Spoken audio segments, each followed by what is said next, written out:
If somebody asked me what the best video game ever created was, I'd probably say something along the lines of Baldur's Gate 3. Are you certain?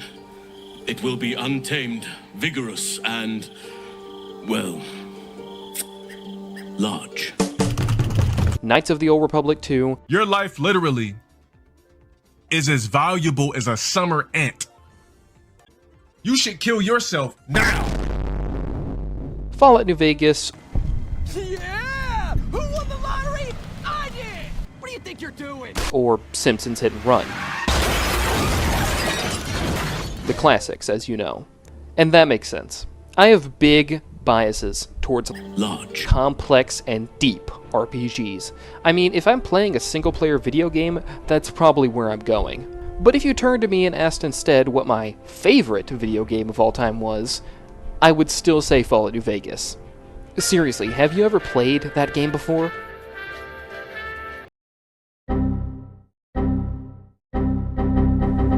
Okay, maybe you haven't. But if that same hypothetical voice in my head asks my second favorite game of all time, I'd probably say Skyrim.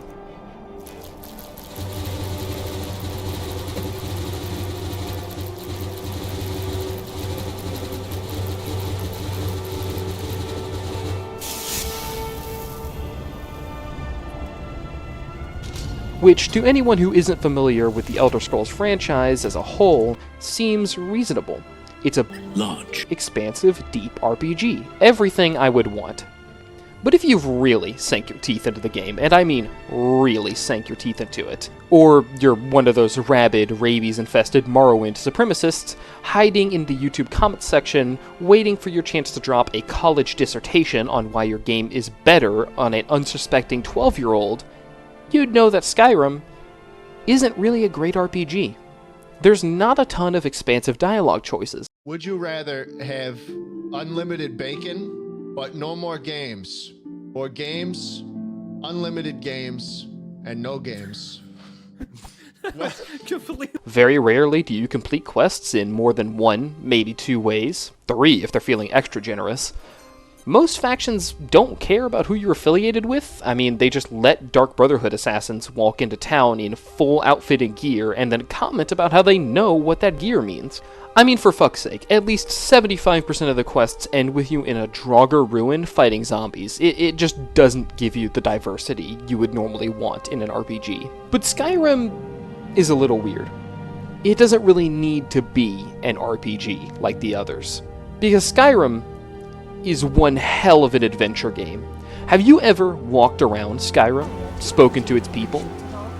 Do you get to the Cloud District very often? Oh, what am I saying? Of course you don't. Listened to its utterly godly soundtrack while out in the wilds? I cannot bring myself to hate or even dislike this game through all of its faults. Morrowind has incredible quests, lore, writing, and dialogue. Oblivion's questing and freedom are just mwah, chef's kiss. But Skyrim? Skyrim's all about being alive, baby.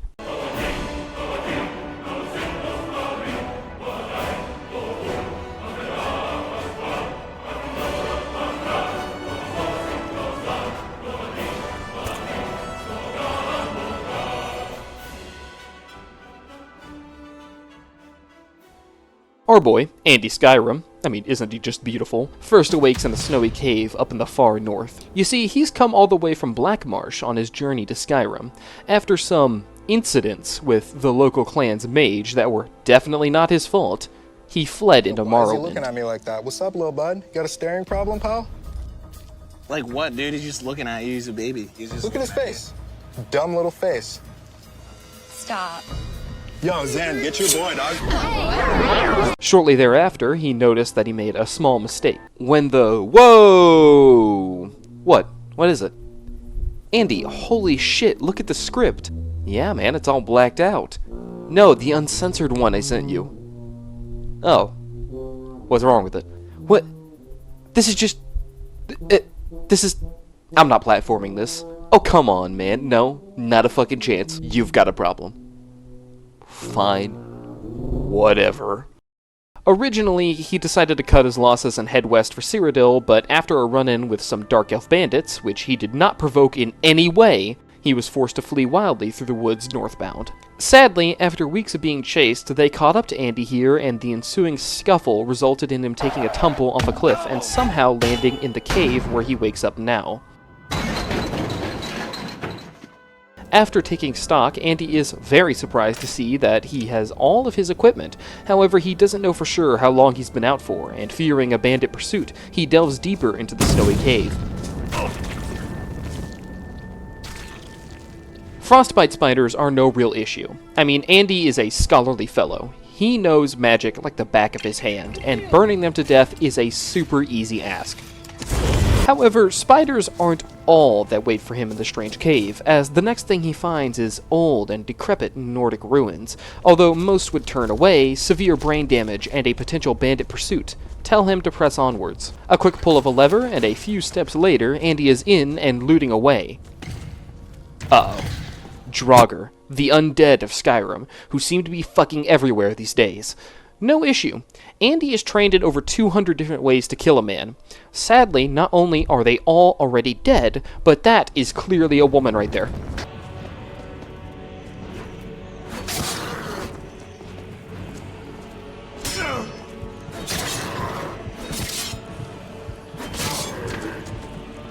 Thankfully for Andy, stabbing something is considered an extremely effective way to kill anything, according to the government and my parole officer. He quickly rips all the rusty armor and disease-ridden rags off these dead warriors and skips further inside the dungeon, where feral rats try to bite off his precious toes. Noticing the iron deficiency in their diet, Andy feeds them his sword. He's always been such a charitable guy. In the next room, he finds more Draugr and treasure, a statement I surely will never have to repeat about Skyrim. Hi, ich bin's Michel und ich bin Sven und wir zeigen euch heute unseren ultimativen Trick.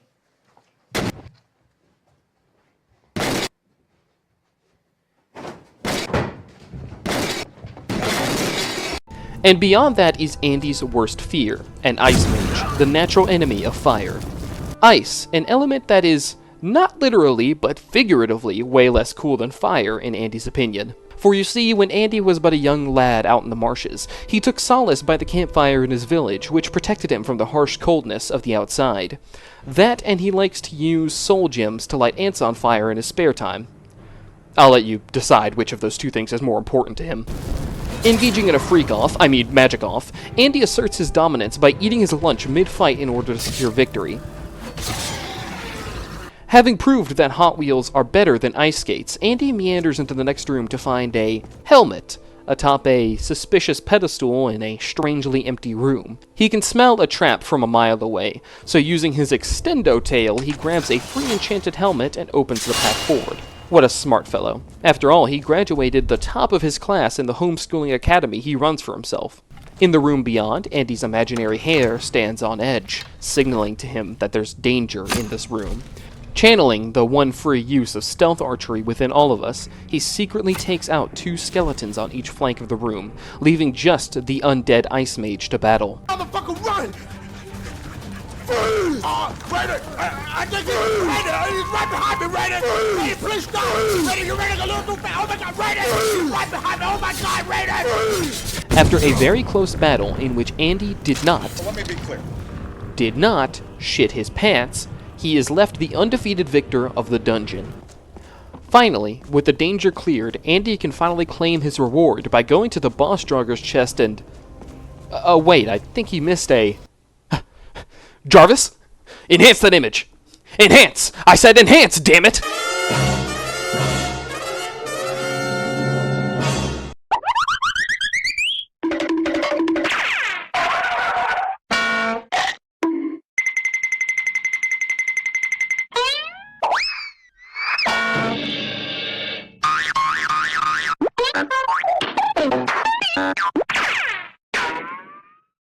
Now that Andy has heroically destroyed every enemy in the dungeon... Wait, we should be in there.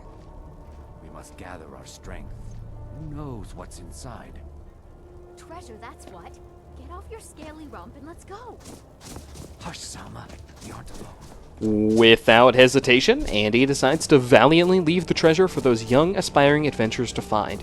After all, they clearly deserve it, and Andy is doing very well financially. Luckily for our scaly friend, the local Nightgate Inn is open for business and taking customers. Upon realizing he didn't spend all of his money on traveling fees on his journey to Skyrim, Andy asks the innkeeper for any work that may be available. Here, take a look at this. Some of the Jarl's men came by and left this bounty letter.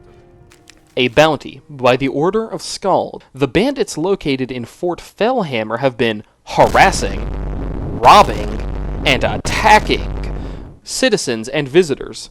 A reward will be offered to anyone who kills their leader. Well, in times of need... Sorry, I forget. Andy is not needy, he's loaded.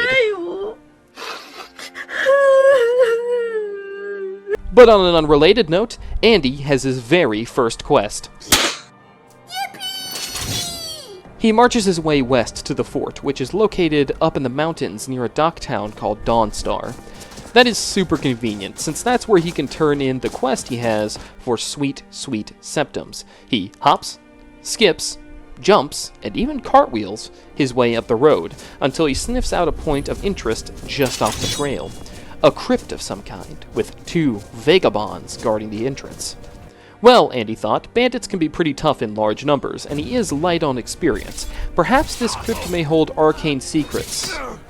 Okay, I'm just gonna cut to the chase. He is burdened by crippling ADHD.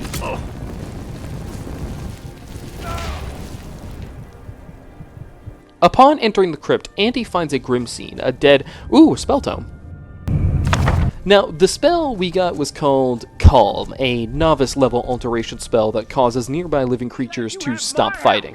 My shit! I won it! You're trespassing on my property! You didn't win shit in my yard! Wait. All of you! Daddy, chill. What the hell is even that? Pretty useful, right? Oh, you dirty little rat freak, you actually thought it would help, didn't you? Remember what I, the narrator, said at the very beginning? The dead to living enemy ratio in this game may as well be as biased in favor of the dead as coffin sales. And as you can see, LeBron James, this spell only works on living creatures. Andy quickly shoves that arcane knowledge into the non-functioning forever box known as his limbic system and carries onwards. And as if some sort of unknown, faceless audience is watching Andy's progress for their entertainment, and rang up Todd Howard to implement comedic timing into his decade-old game, the first enemy Andy finds is naturally a Draugr. Absolute fucking cinema. In the next room, a small detachment of Draugr harass our lad, however, secret Zenshin Argonian tactics and a rusty scimitar proved to be the superior tools of war.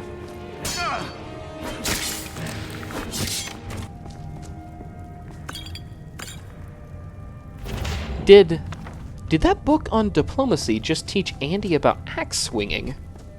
Must have been written by a visionary like Andy himself. Nearby, a few more undead haunt the area with their damn cold magic and poor skincare. Nothing Andy can't handle, of course.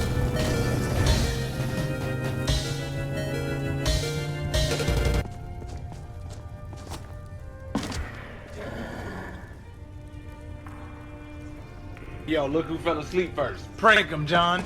You already know.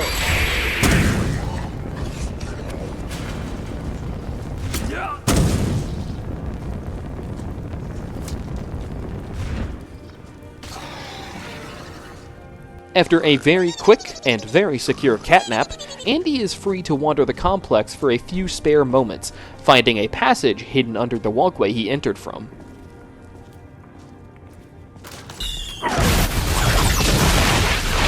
After a fiery battle with the locals, Andy is forced to longingly abandon an expert-locked chest and march into a room with 3 levers in it. Naturally, a proud Argonian such as Andy starts pulling them from left to right, because what else would you do in this situation? The first room has treasure inside, further enriching Andy's trust fund.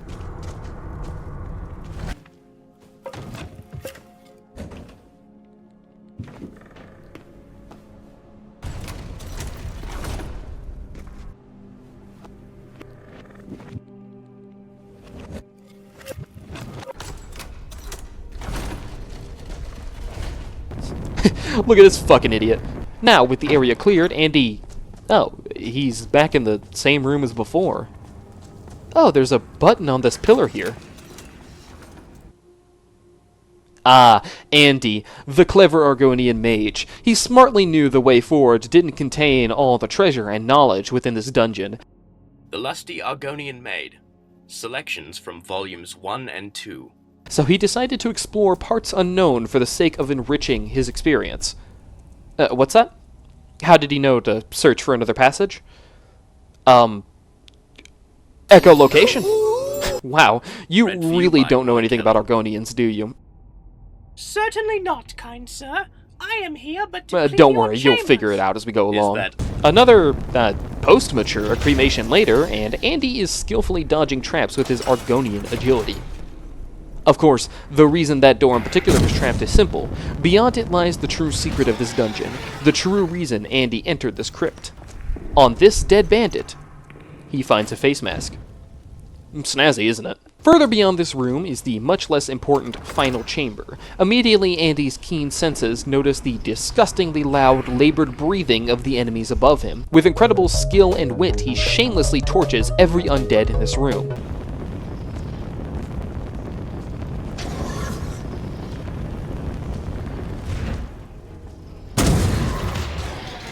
I don't know what you expect from the guy. He knows 3 spells.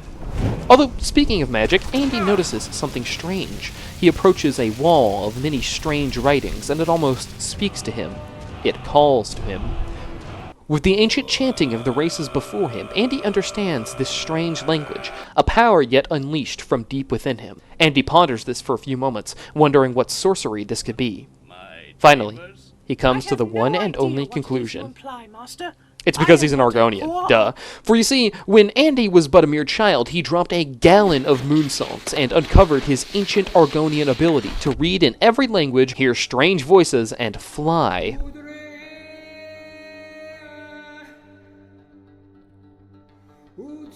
And I hope... Sadly, he lost his ability to fly after tragically drinking expired goat milk, but the rest remains. Now, having finished his quest... Oh, right. This isn't the quest. The fort is still a mile up the road. No matter. Bolstered by his experience, Andy journeys northwards to Fort Fellhammer. On his way towards the fort, he curiously encounters a large Stormcloak patrol, which just got done pounding Thalmor like mashed potatoes.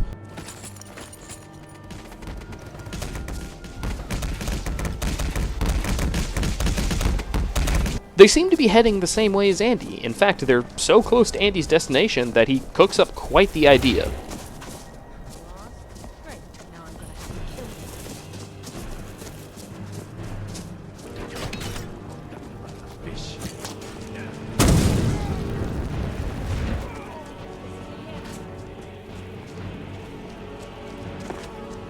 Clearly, these bandits were not even worthy of Andy's attention. But the chief? The chief was his prize. Andy sneaks, creeps his way into the chief's quarters, bottle of hot sauce ready. And well, you know what comes next.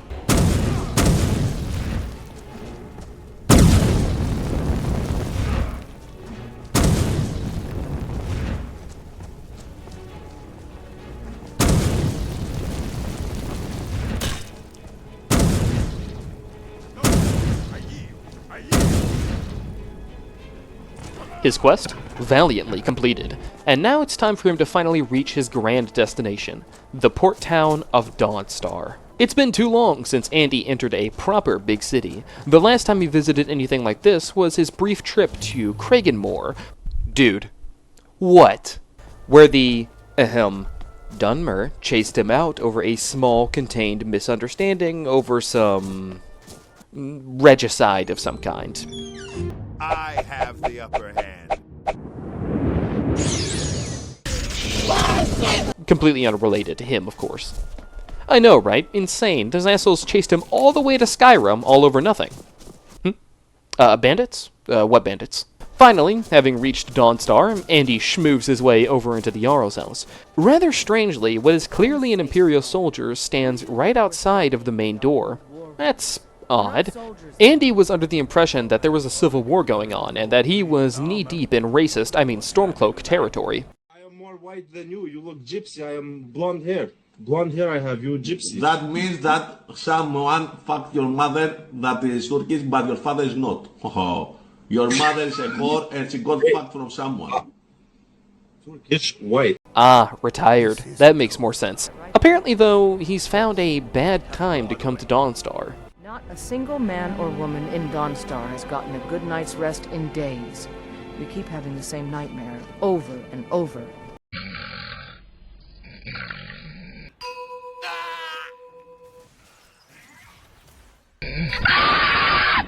Well, that's concerning. Aside from the retired veterans, it seems like the town of Dawnstar is plagued with strange nightmares. Andy resolves that this shall be his next quest, and quickly goes to turn in the bounty to the Jarl. This nightmare problem, I don't need you. Yeah, okay, I cleared out those bandits for you. Excellent. You've done us a great service. Here is your reward. This fucking guy. Now enriched by the Jarl, Andy remembers the priest of Mara the woman from before told him about. Perhaps this holy man knows something of why the town is having bad dreams. Okay, so... What troubles you? Go ahead, say it. I don't want to. So, what's wrong with everyone around here?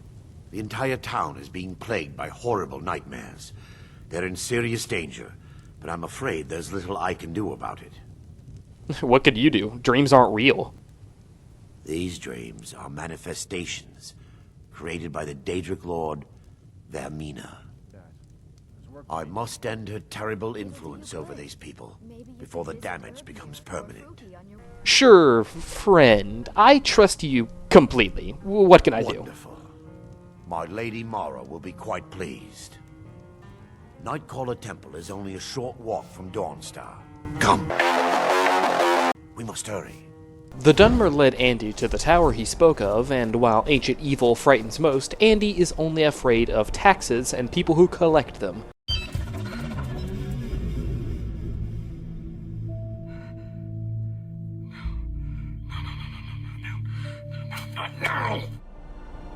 Before we enter, I must warn you about the dangers that could be lurking within.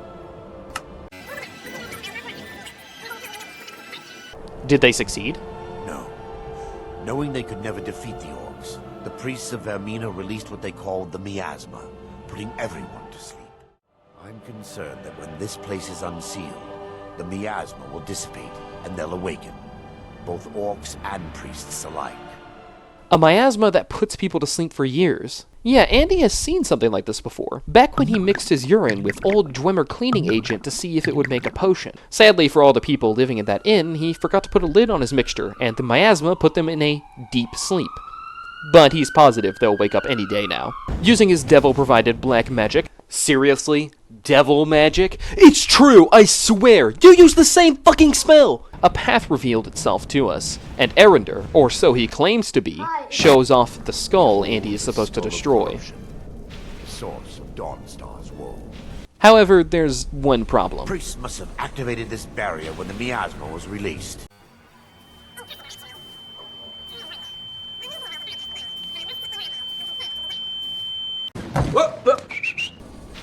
I suppose there's no point in concealing the truth any longer.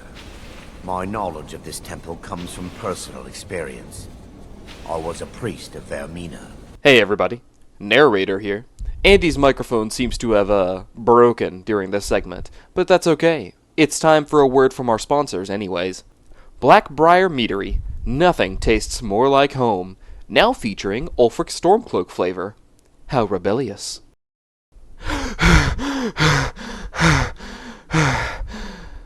Wait, what were we talking about? The library, Andy. Oh, right. Naturally, the library has a few awoken in it, which are sent to the same forever realm as my parole officer when Andy lights them on fire.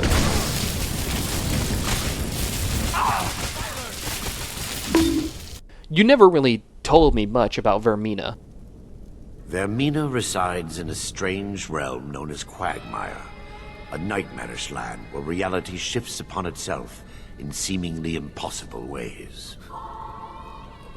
From her citadel at the center, she reaches forth to collect our memories, leaving nothing in return apart from visions of horror and despair. This Vermina sounds like a real piece of work, to be honest. Time to go... Is that a fucking quest marker? I don't think any of my mods would... Todd? Mr. Howard? It's a tiny fucking library. Who do you think I was talking about? Who the fuck? Who is it? What? I should kick your fucking ass. Who is this? Why would I... Whatever. It doesn't bother me. Andy searches far and wide, but... Oh, of course he fucking finds it. In this game, the compass points right at it! Yes. The Torpor grants an ability the priests of Vermina called the Dream Stride, using dreams to travel distances in the real world.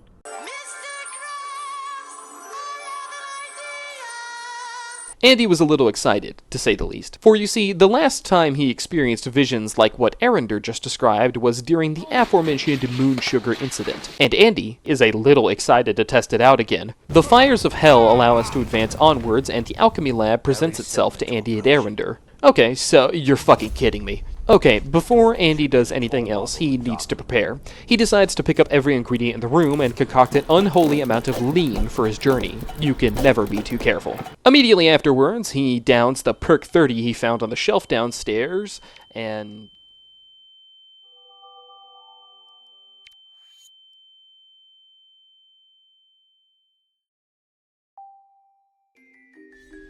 You are a worthless bitch-ass Inwa. Your life literally is as valuable as a mid-year scrib. I'm just gonna stomp you and you're gonna keep coming back. I'ma seal up all my cracks. You're gonna keep coming back. Why? Because you keep smelling the skooma. You worthless bitch-ass Inwa. You're gonna stay on my dick until you die. You serve no purpose in life. Your purpose in life is to be on Red Mountain sucking on my dick daily. Your purpose in life is to be in the heart chamber blowing a dick daily. Your life is nothing. You serve zero purpose. You should kill yourself. It worked. Mara be praised. You vanished after drinking the torpor and materialized on the other side. I've never seen anything quite like it. We need to go. Technically, we need to rush our way to the sanctum. But first, Andy needs to get dripped out of his fucking mind. Oh yeah, that's one handsome lizard. Beyond this point, Andy approaches his final challenge, which is shockingly not letting his bih go through his scrolls.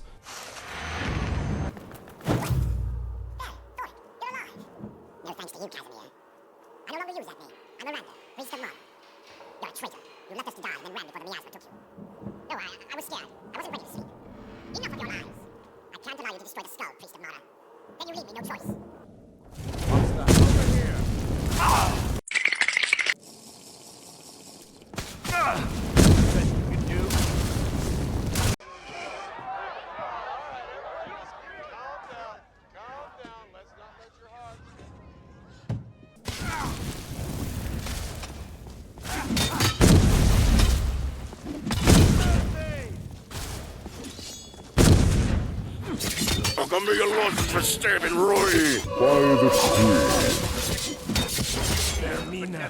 Forgive me. I knew Varen and Thoric. They were my friends. My lawyer tells me it's self-defense. It's time. The skull must be destroyed. He's deceiving you. When the ritual's complete, the skull will be free, and then Arender will turn on you. Quickly, kill him now. Kill him and claim the skull for your own. Vermina commands you. The voices. They tell Andy to kill him. Arender lied to him. Was once a cultist. He made this mess in the first place. But he's clearly a good guy. A priest of Mara? Helping out the local town? Can he really kill this guy?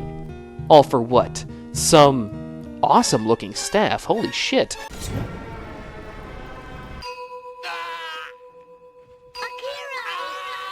Yeah, Andy would never portray a bro like that. Nah, not him. My intention was to spend the rest of my years here, burying the past and praying for forgiveness. But instead, I wish to offer my services to you. If you ever wish to journey with me, I'll be here. Well then, after a long journey, filled with conflicted emotions and... Wait, we gotta walk all the way out of here? Oh shit.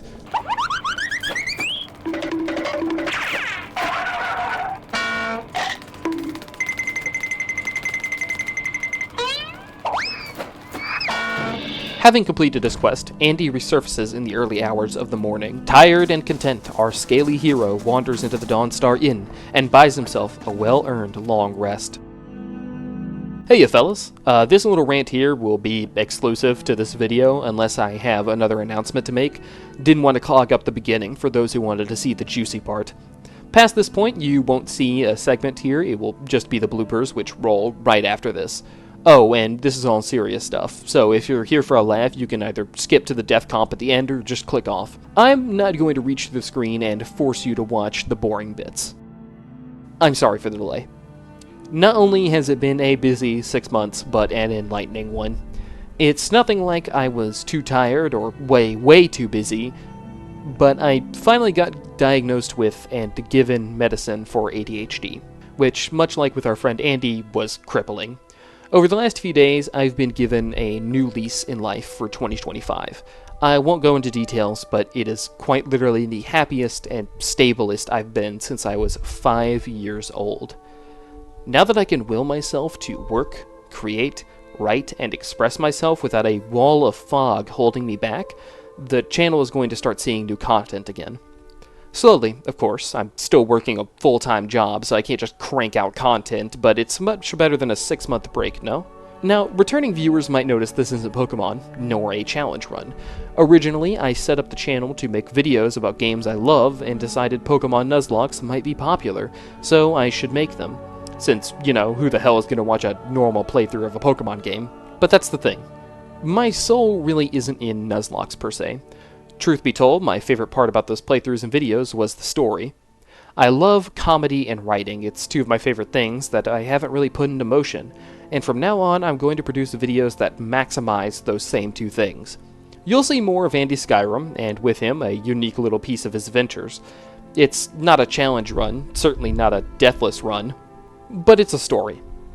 It's a game I love, and the story of the character in it. So I'll be sticking with Bethesda games for some time, mostly Andy here and an offshoot in something else if I want to. But that doesn't mean there's nothing else. I've got some games loaded on the back runner, so expect some diversity. In the meantime, it's good to be back. This felt refreshing as hell to write, and I'll catch you in the next video. Well, large. You are to be commended for making it this far.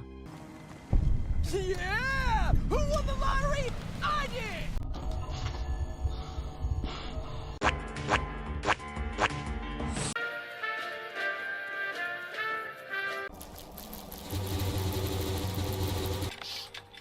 Three, two, one, do it. We're gonna go. Ready? 3, 2. Unlimited bacon, but no more games.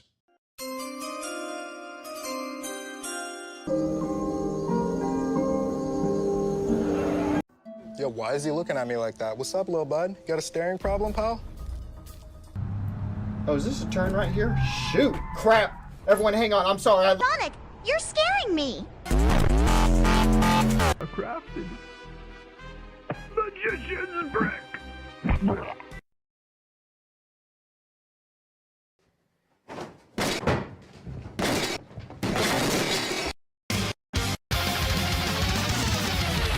Motherfucker, run! Freeze! Raider! I think it's Raider! My goodness, that's quite a loaf. Hey, come here, buddy. Come here, buddy. Hey guys, it's me, Flying Gorilla, from my new app on the App Store, Flying Gorilla. I have the upper hand. Think I was talking about. Who the fuck? Who is it? What? I should kick your fucking ass. Who is this? Jetzt zock ich Fortnite und trink Cola. Yippee!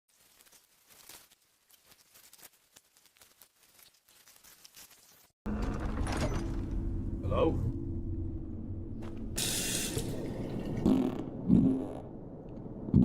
Egg.